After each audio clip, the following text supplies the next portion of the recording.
In 2006, Israel tried to strike a severe blow to Hezbollah. However, it failed to achieve its objective, and Hezbollah was able to increase its strength, its military strength, and improve its political alliances, whether in Lebanon or at the regional level. It got involved in the Syrian crisis and was able to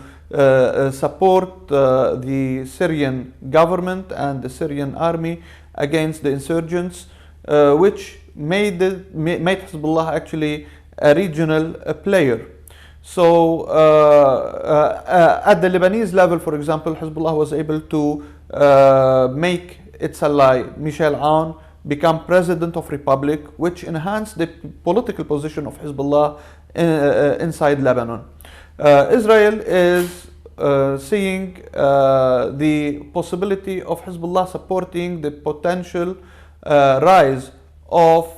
a new Palestinian movement inside the occupied territories, and that's why it could be the incentive for Israel to direct a blow to Hezbollah. If it succeeds, it would prevent the possibility of a new Palestinian national movement to rise and challenge its hegemony in the occupied territories.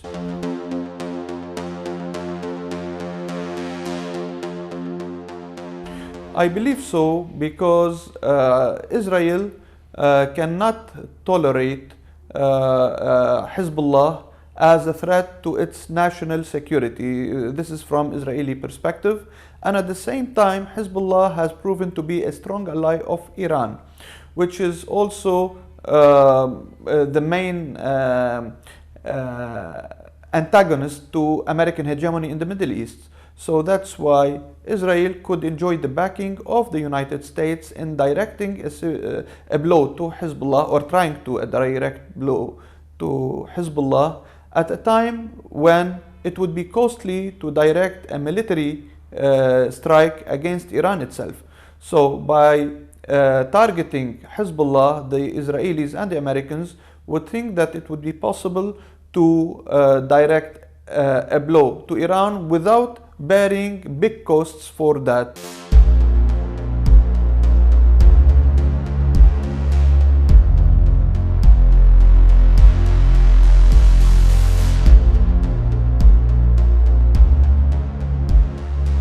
The Israelis would initiate this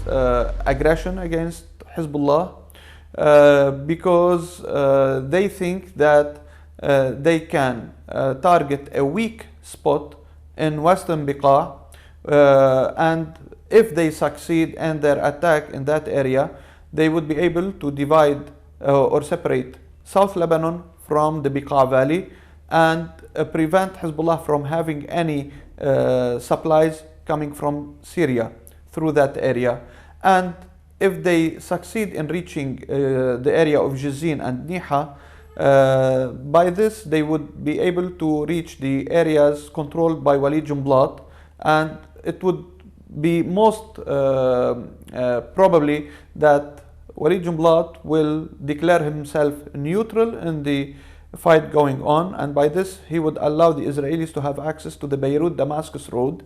If the Israelis succeed in their aggression, they would leave Michel Aoun, the President of Republic, isolated and subject to manipulation by the Sunni politicians headed mainly by Saad al-Hariri and supported by Saudi Arabia, who became a political ally to Israel and might support such an Israeli attack on Lebanon. I believe that it would be within 1.5 or 2 years maximum, because the Israelis need to prepare themselves for such an attack. They need to build up their power, but it would also come in correlation with American plans to have a breakthrough in various areas of tension, like Ukraine, Syria, Iraq, the Yemen, and the South China Sea. So if the Americans are willing to have a solution in these areas, they need first to try to reshuffle the regional situation by trying to tackle weak points and making changes in these weak points in order to achieve their aim to separate their enemies or the coalition that is trying to antagonize them and limit their hegemony over the Middle East.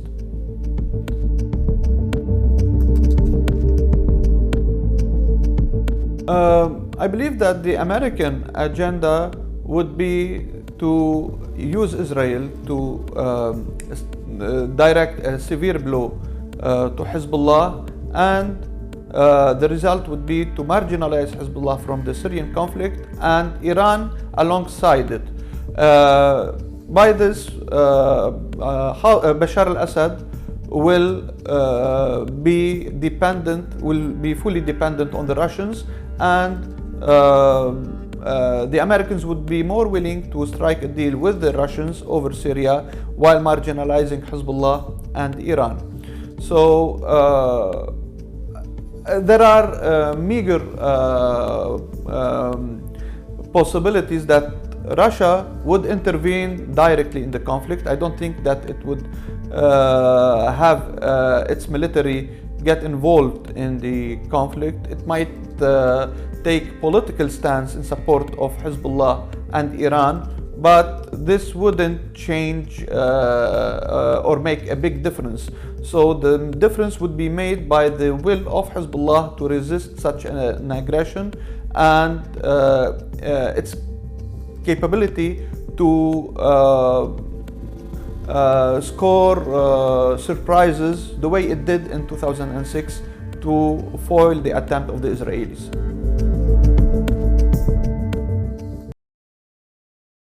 Donald Trump might be, in spite of his pacifist tone regarding Russia, but he might revert to such an option because he is using an aggressive rhetoric against Iran and China, and an assault on Hezbollah by Israel would be the lesser of two evils, because he cannot wage an attack against Iran. It would be very costly on the regional and international level, but an attack on Hezbollah would deprive Iran from a strong ally in the Arab region and would isolate Iran and make it more willing to go to terms with the Americans regarding Iraq and regarding Syria.